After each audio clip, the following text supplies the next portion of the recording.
আজকে খুবই মজাদার একটি নাস্তার রেসিপি নিয়ে হাজির হয়ে গিয়েছি আবারও আপনাদের মাঝে। ওয়েলকাম জানাচ্ছি আবারও সবাইকে আরও একটি ভিডিও দেখার জন্য। যদি ভিডিওটি ভালো লাগে সম্পূর্ণ ভিডিও দেখার অনুরোধ রইল। আর আমার চ্যানেলটাকে যারা সাবস্ক্রাইব করে রেখেছেন তাদেরকে অসংখ্য ধন্যবাদ। যারা এখনও করেনি প্লিজ তাড়াতাড়ি করে আমার চ্যানেলটাকে সাবস্ক্রাইব করে দিয়ে আমার পাশেই থাকুন।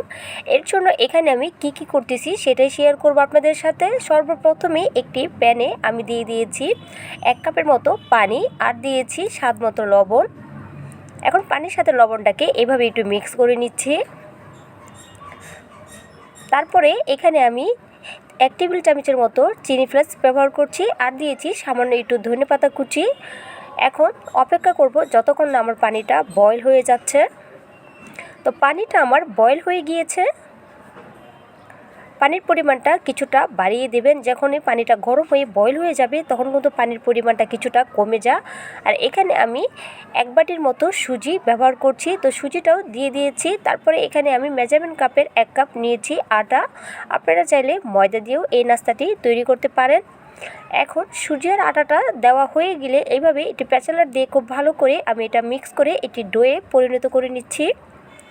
তো যতক্ষণ না এটা আমার সম্পূর্ণ ডোয়ে পরিণত না হচ্ছে এতক্ষণ পর্যন্ত চুলায় রেখে এভাবে অনবরত নাড়তে হবে। তারপরে এটি প্লেটে নামিয়ে এটাকে কিছুটা ঠান্ডা করে নিয়ে এভাবে হাত দিয়ে কিছুক্ষণ এটাকে খুব ভালো করে মথে নিতে হবে। এটা যতক্ষণ খুব ভালো করে মথা হবে নাস্তাটা খেতে খুবই ভালো হবে। তো এটা আমার মতানো হয়ে গিয়েছে। এখন এটাকে আমি রেখে দিচ্ছি। তারপরে আবারও একটি প্যান বসিয়ে দিয়েছি। দিয়ে দিচ্ছি 4 চামচ দিয়ে 3 টেবিল চামচের মতো তেল। এই নাস্তাটা তৈরি করার জন্য এই ফুডের জন্য খুবই অল্প তেল ব্যবহার করলেই হয়, খুবই সামান্য তেল দিলেই হয়ে যায়। তারপরে এখানে আমি অল্প একটু পেঁয়াজ দিয়েছি। তারপরে এখানে পেঁয়াজের পাতা, অর্থাৎ কে কীভাবে বলে জানি না, আমি এখানে পেঁয়াজের পাতা দিচ্ছি।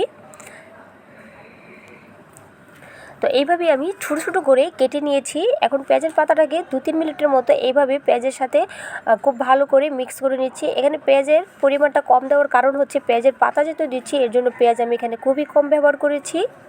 তারপরে দিয়ে দিচ্ছি স্বাদ মতো লবণ আর দিয়ে দিচ্ছি 1 চা চামচের মতো আদা রসুন বাটা। এগুলো দেওয়ার পরও খুব ভালো করে মিক্স করে নিচ্ছি। তারপরে এখানে আমি একটা ম্যাগি মশলার প্যাকেট ব্যবহার করেছি। এই ম্যাগি মশলাটা দিলে খুবই অল্প মশলা দিয়ে পুর তৈরি করলেই হয়।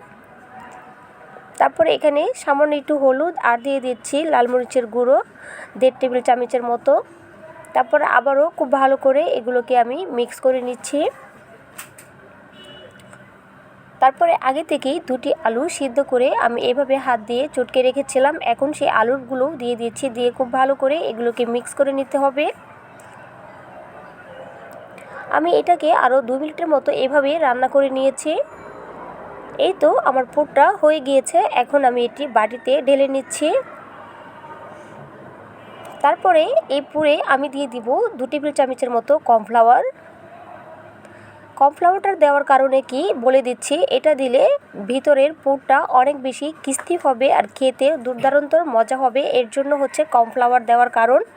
তো কর্নফ্লাওয়ারটা দেওয়ার পরে এইভাবে হাত দিয়ে খুব ভালো করে এগুলোকে মিশিয়ে নিচ্ছি। এই তো এটা মিশানো হয়ে গিয়েছে। এখন এটাকেও একটু সাইডে রেখে দিব আর এরকম হাত দিয়ে ছোট ছোট করে আমি এভাবে একটি বল তৈরি করে নিচ্ছি।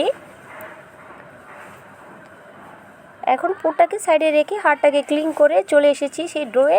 ডোটা অনেকটাই সফট হয়ে গিয়েছে।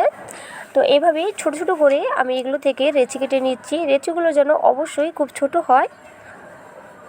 এই তো আমি আমার পরিমাণ অনুযায়ী রেচিগুলো কেটে নিয়েছি। এখন বাকি রেচিগুলো সরিয়ে দিয়ে একটা রেচি এভাবেই একটি বুটের উপরে নিয়ে নিয়েছি। এখন এটাকে এভাবে হাত দিয়ে প্রেস করে আমি একটি রুটি তৈরি করে নিব।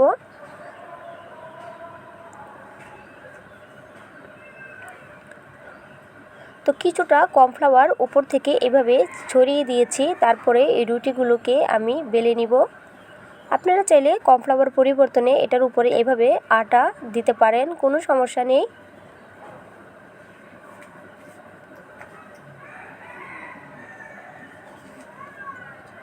এই তো আমার লুচিটা তৈরি হয়ে গিয়েছে। এর বেশি বড় করতে যাবেন না, ঠিক এরকমই রাখবেন। তারপরে এভাবে কাঁটা চামচ দিয়ে উপরটাকে একটু ডিজাইন করে দিচ্ছি যেন দেখতে ভালো লাগে, এর জন্যই। সুজি আর আটা দিয়ে এই নাস্তাটি একবার হলো বাসায় তৈরি করে খাবেন, খুবই মজাদার এই নাস্তাটি। তো বাকির যে সাইডগুলো ছিল এগুলো আমি একটু ছুরি দিয়ে কেটে খুব সুন্দর করে একটি শেপে এটাকে সাইজ করে নিয়েছি যেন দেখতে ভালো লাগে, এর জন্যই। তারপরে যে পুরগুলো আমি আগে থেকেই তৈরি করে রেখেছিলাম, এখন সেই পুরটা রুটির উল্টো সাইডে দিয়ে দিয়েছি যেন ডিজাইনগুলো উপরে উঠে, এর জন্য কিন্তু অবশ্যই রুটিটাকে উল্টিয়ে নিতে হবে। এই তো আমার একটি নাস্তা তৈরি হয়ে গিয়েছে। তো এইভাবে রুটি করে নিতে হবে, আর উপরের অংশটা এভাবে হাত দিয়ে চেপে দিলেই কিন্তু অ্যাডজাস্ট হয়ে যাবে। কোনো রকমের ময়দা দিয়ে ঘাম তৈরি করার কোনো প্রয়োজন নেই। এই তো সম্পূর্ণ নাস্তা আমার তৈরি হয়ে গিয়েছে, আর উপরটা দেখতে কতটা সুন্দর লাগছে। এখন চলে যাচ্ছি চুলায়। তো একটি কড়াইয়ে আমি তেল গরম করে রেখেছি, এখন এক এক করে সে নাস্তাগুলো দিয়ে দিচ্ছি। আপনারা চাইলে বাড়িয়ে বানাতে পারেন, তারপরে ফ্রিজে ফ্রোজেন করে এগুলোকে রেখে দিতে পারেন অনেক দিনের জন্য। এগুলো অনেক ভালো থাকে, যখনই ইচ্ছে হবে বিকালে বের করে ভেজে খেতে পারবেন, কিংবা বাচ্চাদের টিফিনের জন্য এটা অনেক ভালো একটি নাস্তা, খুবই হেলদি। তো যখনই একটি সাইড হয়ে যাবে আমি এভাবে একটু উল্টিয়ে দিচ্ছি। চুলাটাকে এ পর্যায়ে কমিয়ে রাখতে হবে, আর নাহলে এটা ভিতরটা মচমচে হবে না বা উপরটাও খুব বেশি কিস্তি হবে না, খুব তাড়াতাড়ি কালার চলে আসবে। দেখা গেল এত সুন্দর কিস্তিভাবে এগুলো ভাজা যাবে না, এর জন্য চুলাটাকে লো মিডিয়ামে রেখে এগুলো ভাজতে হবে। তো দেখতেই পাচ্ছেন অনেক সুন্দর একটি কালার চলে এসেছে, তার মানে এগুলো আমাদের ভাজা হয়ে গিয়েছে। এখন এগুলোকে আমি তেল থেকে উঠিয়ে নিচ্ছি। তো এগুলো আমি একটি ছাঁকনি দিয়ে এভাবে তেল থেকে উঠিয়ে তেলটাকে ঝরিয়ে নিচ্ছি। এখন এটি প্লেটে পরিবেশন করে আপনাদেরকে দেখাচ্ছি কতটা সুন্দর হয়েছে। আর এখানে আমি একটু মিউনিস দিয়ে এটাকে পরিবেশন করেছি, আপনারা আপনাদের পছন্দের অনুযায়ী সসগুলো দিতে পারেন। তো এটা অনেক বেশি কিস্তি হয়েছে, আর খেতে এত বেশি ভালো হয়েছে যা বলার মতো না, অনেক বেশি ভালো হয়েছে। তো সবাই বেশি ভালো থাকবেন, সুস্থ থাকবেন। আজকে ভিডিওটি এই পর্যন্তই। আল্লাহ হাফেজ।